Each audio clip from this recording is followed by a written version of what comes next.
esta tarde el Tribunal Supremo, el Tribunal Supremo madurista ordenó allanar la inmunidad parlamentaria a 3 diputados de la Asamblea Nacional: Juan Pablo García, José Guerra y Tomás Guanipa.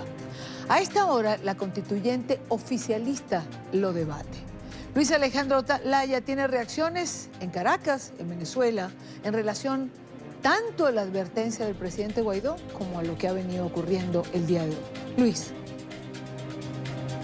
Hola, buenas tardes. Como una aberración jurídica calificó la fracción 16 de julio y el Partido 20 de Venezuela la decisión del Tribunal Supremo de Justicia de allanar la inmunidad parlamentaria a los diputados Juan Pablo García, Tomás Guanipa y José Guerra. Señalan que el primero de ellos se le acusa de delitos comunes por haber solicitado investigaciones por casos de corrupción, entre otras a Raúl Gorrín, y también a actos referidos a la empresa petrolera venezolana. También han señalado que esto es un nuevo ataque en contra de la Asamblea Nacional, a la cual buscan rebanar por partes.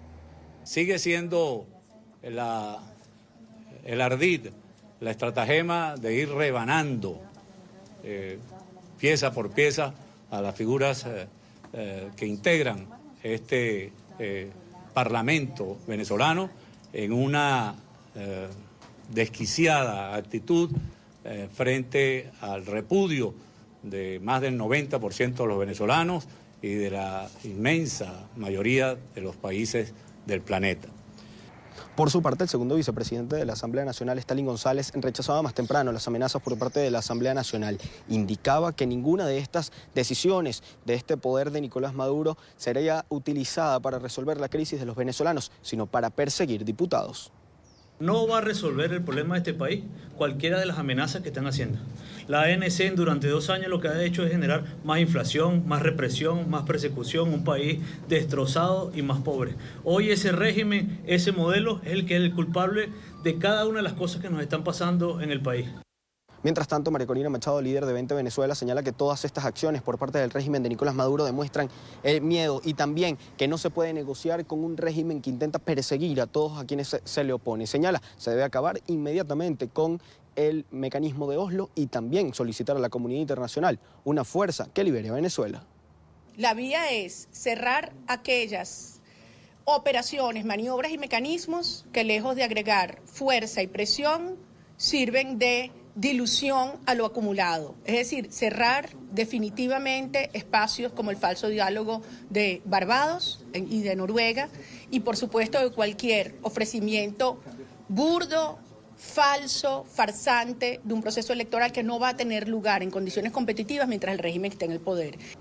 También desde el Partido Primero Justicia han rechazado los allanamientos de la inmunidad parlamentaria. Los diputados Tomás Guanipa y José Guerra han señalado esto es una nueva persecución por criticar las cosas que se hacen mal en Venezuela y también por ponerle nombre a los culpables. Desde Caracas, Venezuela, para la tarde de NTN 24, Luis Alejandro Laya. Gracias, Luis Alejandro, por la información. Quiero saludar, en nuestros estudios nos acompaña Tomás Guanipa, diputado a la Asamblea Nacional por el Partido Primero Justicia, y uno de los diputados a quien le fue allanada la inmunidad parlamentaria. Tomás, bienvenido, gracias por acompañarnos. Gracias a ti, Dana, por esta oportunidad y saludo a todas las personas que nos ven hasta ahora. Bueno, a rebanadas creo que han ido cercenando, como bien lo decía María Corina, la Asamblea Nacional. Es decir, esa es una realidad. Sí, efectivamente, ellos han tenido la intención, no la han cerrado abiertamente, pero le van quitando la posibilidad de que los diputados que fuimos electos legítimamente y que representamos el único poder legítimo del país podamos ejercer nuestras funciones libremente a través de la persecución y la represión de un régimen que se ha cobrado vidas humanas, como lo que pasó hace casi un año con Fernando Albán cuando lo lanzaron del 10º piso del SEBIN, o que ha quitado la libertad y ha puesto preso a diputados como Juan Requesén, que hace pocos días cumplió 1 año detenido, o el vicepresidente de la Asamblea Nacional, Edgar Zambrano, que tiene varios días ya, semanas, meses, secuestrado por el régimen. Es toda una iniciativa del gobierno de quitarle la posibilidad a la Asamblea Nacional de ejercer su función, pero se olvidan que nosotros no fuimos electos 112 diputados, sino que somos 224, porque cada quien tiene su suplente y la Asamblea Asamblea se ha mantenido en pie de lucha y está buscando nuevas formas para poder seguir funcionando a pesar de las restricciones que hemos tenido. Y hay que llamar la atención además que han habido diputados del oficialismo que se han apartado de su fila y se han integrado a la Asamblea Nacional, con lo cual el funcionamiento de la Asamblea Nacional no ha sido impedido aún, a pesar de toda la represión que ha habido contra quienes pensamos distinto. Y yo creo que lo de hoy, Dania, es un refrito de una actuación persistente del gobierno, pero que demuestra también que están muy acorralados, que tienen mucho miedo a lo que puede ocurrir con todo el cerco nacional e internacional que se le está poniendo al régimen, que no es lo mismo que al pueblo venezolano. Yo creo que la gran sanción que ha recibido el pueblo venezolano es el régimen de Nicolás Maduro y es el gran sufrimiento que hemos tenido de ver cómo el país ha sido destruido por una gestión absolutamente arbitraria que no tiene ningún tipo de planeación económica ni de sustento ideológico, sino que más bien es como una especie de botín que se han querido robar quienes están en el poder. Y yo creo que al final lo que está ocurriendo es que este régimen reacciona de esta forma, pero no va a poder evitar que el pueblo venezolano se mantenga en pie de lucha, porque lo que no han podido hacer es quitarle esa fuerza de lucha, de persistencia, de perseverancia que hemos tenido los venezolanos para poder salir de este régimen. Tomás, pero cuando hablamos o cuando se nos dice el régimen está acorralado, el régimen tiene miedo, el régimen está desesperado, el régimen está nervioso, evidentemente hay una reacción por parte del régimen ante las medidas que han venido tomando Estados Unidos, Canadá, pero están allí y tienen el poder en la mano, sí, y lo ejercen y acosan y allanan inmunidades parlamentarias. Y finalmente, ¿no es esto un poco ir quebrando esa ejecución opositora que medianamente se había logrado? Mira, pero es que ellos tienen tiempo. Desde que nosotros ganamos la Asamblea Nacional, ellos han intentado quitarnos la posibilidad de poder hacer nuestras funciones y han ido quitando prerrogativas, le han ido quitando atribuciones a la Asamblea Nacional. Y sin embargo, ¿qué ha ocurrido? Ha ocurrido que la Asamblea Nacional ha seguido funcionando, sigue siendo reconocida nacional e internacionalmente como el único órgano legítimo, y a partir de este año ha cogido con mucho más bríos un nuevo aire de lucha en el país, desde la juramentación de Juan Guaidó como presidente encargado de la República y presidente de la Asamblea Nacional. Y yo creo que desde ese inicio, desde esa etapa que se empezó el 5 de enero de este año, son muchas las cosas que se han hecho. Fíjate que se decía, por ejemplo, Idania, que en Venezuela ya no había quien marchara porque la gente había salido del país.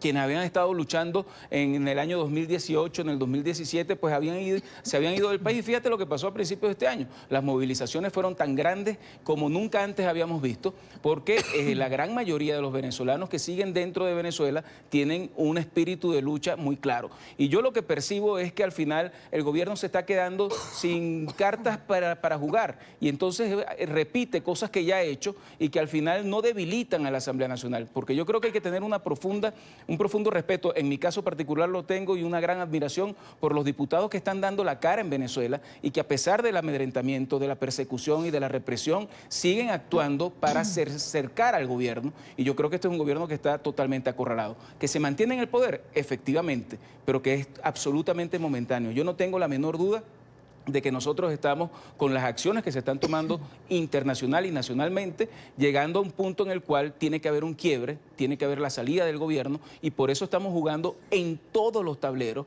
para poder lograr que haya ese quiebre de la dictadura y podamos abrir las puertas de la democracia y la libertad en Venezuela.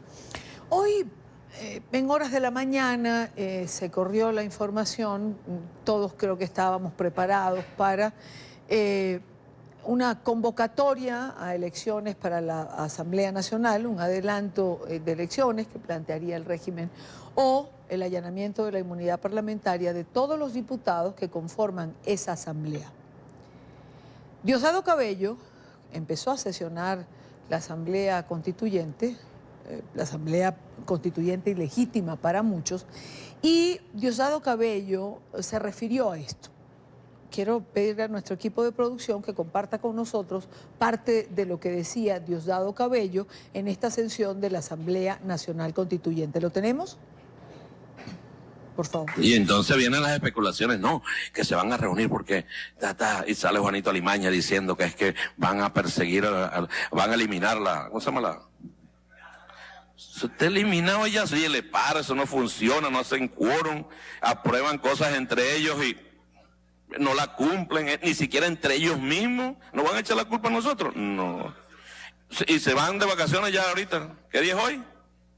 Mañana se van de vacaciones. Le voy a echar un pajazo. No se vayan de vacaciones porque los vamos a hacer la vida imposible en estos 30 días que estén de vacaciones. Miren, como dijo por ahí un señor que es medio loco, que es psicólogo, no sé qué cosa. Los chavistas hacemos lo que decimos.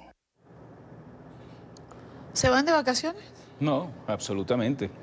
Mira, una de las cosas importantes que hay que destacar de la labor de los diputados en Venezuela es que a pesar de que no reciben sueldo, no recibimos sueldos desde hace 4 años y que viajar por el país es casi imposible porque hasta nos eliminan la posibilidad de viajar en líneas privadas. Estamos permanentemente en nuestros circuitos, en nuestros estados, recorriendo, haciendo asambleas, hablando con la gente y estos son 3 meses, 30 días para más bien activarnos con mucha más fuerza en asambleas de ciudadanos y en organización popular para la presión nacional que tiene que ejercerse. Y la Asamblea Nacional va a seguir funcionando con su comisión delegada porque es un tema constitucional. El mes de agosto le toca a la comisión delegada actuar en sustitución de la plenaria y la plenaria, pues todos los diputados profundizan su trabajo de calle, que yo creo que es muy importante para esta nueva etapa que tenemos que tener de lucha nacional, que yo creo que además es una lucha sostenida que se está teniendo, no solamente con las movilizaciones que está haciendo el presidente Juan Guaidó, sino también con la lucha popular que se está haciendo desde sindicatos y desde trabajadores para presionar un cambio en Venezuela, porque, y Dania, lo que estamos viviendo los venezolanos es algo que no se le puede desear a nadie. Es un sufrimiento muy grande que tiene que terminar en el menor tiempo posible y que tiene que tenernos a nosotros con un espíritu de lucha que no se pueda doblegar de ninguna forma. Haga lo que haga Nicolás Maduro, haga lo que haga la constituyente ilegítima, hagan lo que hagan, vamos a seguir en la calle, vamos a seguir luchando y no vamos a descansar hasta que salgan del poder y podamos recobrar la democracia, la libertad y la paz en Venezuela. Tomás, diputado, ¿usted no cree que el pueblo venezolano está cansado? Digo esto cuando hablamos de las movilizaciones. Sí, hay gente que acompaña al presidente interino, pero también hay cansancio, hay desesperanza quizás ante la tragedia cotidiana de cada quien, porque es una tragedia. Mira, yo creo que lo que hay también es un tema muy grave de sobrevivencia del venezolano. El venezolano tiene que sobrevivir. Si tú vives en Maracaibo, pues tienes 12, 14 horas sin luz. Si vives en cualquier parte del país, tienes que hacerte colas de 9, 10 horas para poder echar gasolina. Si tienes que alimentar a tus hijos, tienes que pagar en dólares porque la economía está totalmente dolarizada, menos los ingresos de los venezolanos. Y en ese sentido, pues yo creo que hay una lucha de sobrevivencia del venezolano que por supuesto puede causar fatiga, puede causar en algunos momentos frustración, porque la expectativa era lograr un cambio en el primer semestre de este año, pero hay que recordar lo que hemos avanzado y cómo estábamos el año pasado, y hay que persistir en la lucha porque al final tenemos no solamente el derecho, sino la obligación con nuestros hijos de darle un país distinto y un país libre. Y yo siento que en este momento, cuando el gobierno tiene la mayor presión que haya recibido durante estos 20 años, nosotros no podemos aflojar. Tenemos que profundizar la lucha, tenemos que profundizar nuestro espíritu de combate para lograr un cambio y tenemos que entender que esto nos está costando mucho y que está costando mucho sufrimiento, pero que al final lo vamos a lograr y vamos a sentir el orgullo de los venezolanos de poder rescatar nuestra patria y de ver llegar a millones de venezolanos que se han tenido que ir para que juntos podamos reconstruir un país que debe ser el mejor país de Latinoamérica. Un golpe de Estado. ¿Cuál tendría que hacer, Tomás, la reacción de la comunidad internacional si esto llegara a ocurrir? Yo creo que profundizar el cerco que tiene que existir en el mundo entero contra un régimen que claramente es la dictadura, la peor dictadura que estamos viviendo en épocas modernas en todo el hemisferio. Creo que la gente, ningún país puede quedarse tranquilo frente a lo que está pasando, porque lo que está pasando en Venezuela puede repetirse en otras partes. El fantasma del populismo, del autoritarismo está vivo en muchas democracias del continente y Venezuela es un muy mal ejemplo, pero además la migración masiva que está existiendo en este momento en varios países de América Latina de venezolanos que tienen que irse convierte el problema de Venezuela en un problema regional. Por lo tanto, creo que la reacción tiene que ser contundente y tiene que ser cercar cada vez más a este gobierno hasta que logremos que con la presión nacional y la presión internacional haya el quiebre necesario para abrir las puertas a la democracia y a la paz, a la justicia y al progreso que nos ha quitado este gobierno. Tomás Guanipa, diputado por Primero Justicia, a quien se le ha allanado la inmunidad parlamentaria el día de hoy. Tomás, gracias por estar aquí. Muchas gracias a ti, Dania, por siempre estar pendiente de Venezuela. Por supuesto, y así vamos a seguir.